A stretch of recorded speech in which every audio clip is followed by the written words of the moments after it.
Hey, Dave. Can you just take us through your thought process on sending you to hit for himself? And when you get a result like that, when he walks on 4 pitches, do you feel like you're sort of living right, I guess? Well, I just felt that we had a 2-run lead right there, and Yu was throwing the baseball really well. And I felt he could continue to go and get us outs. So right there, obviously you have Grandy available, but to still go out there, and Edwards has really been tough on left-hand hitters. So to still get a base hit, it's not a gimme at all. And to feel that I could extend you for more than an inning, I just felt that the value of continuing to get outs and to be able to deploy the bullpen later in the game, I just felt there was more upside for me.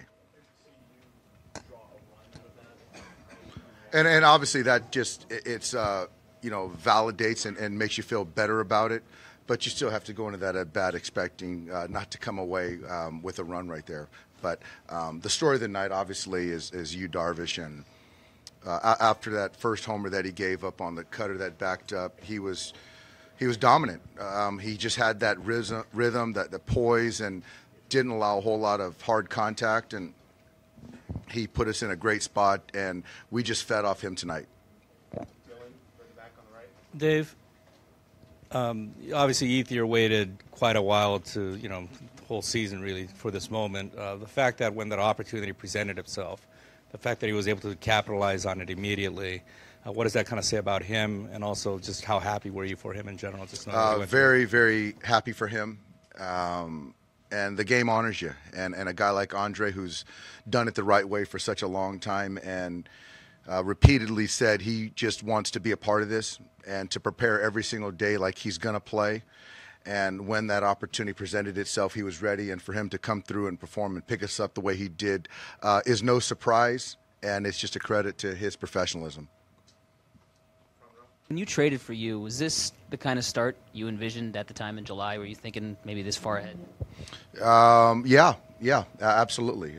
We saw him a little bit from the other side, and he's one of those top-of-the-end rotation guys. And so when you're talking about trying to win 11 games in October, you need that front-end pitching.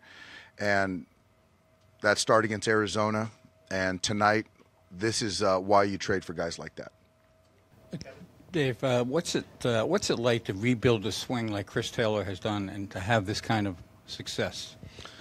Well, it takes a lot of confidence in yourself and trust to see yourself as a marginal major league player, but to take a chance on trying to learn a new swing and to bet on yourself, and that's what he did. He committed to it, and we saw early in spring training he was a different hitter, and so he's a tireless worker. He's got a great head. He competes, and now you take that swing chain, and he's an impact player. And to be able to start him in center field the first couple games, and then to start him at short, and to get on base, to slug, drive runs in, catch the baseball, he's a huge asset for us. Right under the lights to the right. Dave, I know this has been the case all season, but you've had so many guys in the lineup today and contributed today who have taken strange paths maybe to the playoff start. Chris Taylor was traded. Andre's been hurt a lot the last couple of years. Guys coming off surgeries like Morrow. What does that say about this team, that this is the group that you have right now and has you in a 3-0 lead in the NLCS? It's a very focused group, and obviously you look at the talent, we're deep.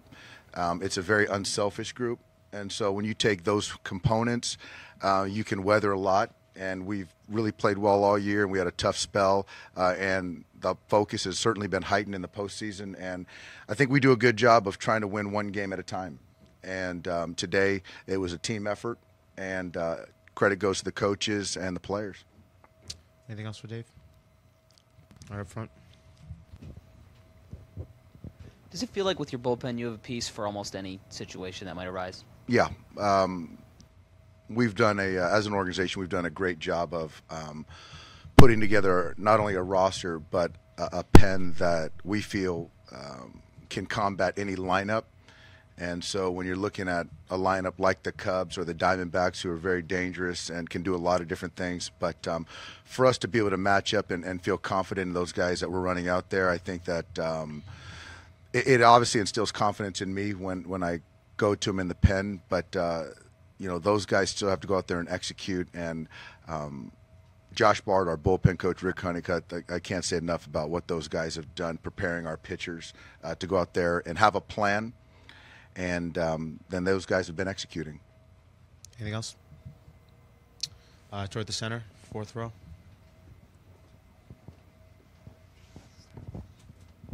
Just, I guess, looking big picture, you're one win away from the World Series. You're 6-0 in the postseason. Do you allow yourself to kind of take a step back and appreciate where you're at? And No. It does. No. I think that right now we're just laser focused on trying to win baseball games. So that obviously, if that presents itself, obviously it'll be great. But right now, our focus is Arrieta and trying to figure out a way to win a baseball game tomorrow night. All right, thanks, Dave. Thanks, guys.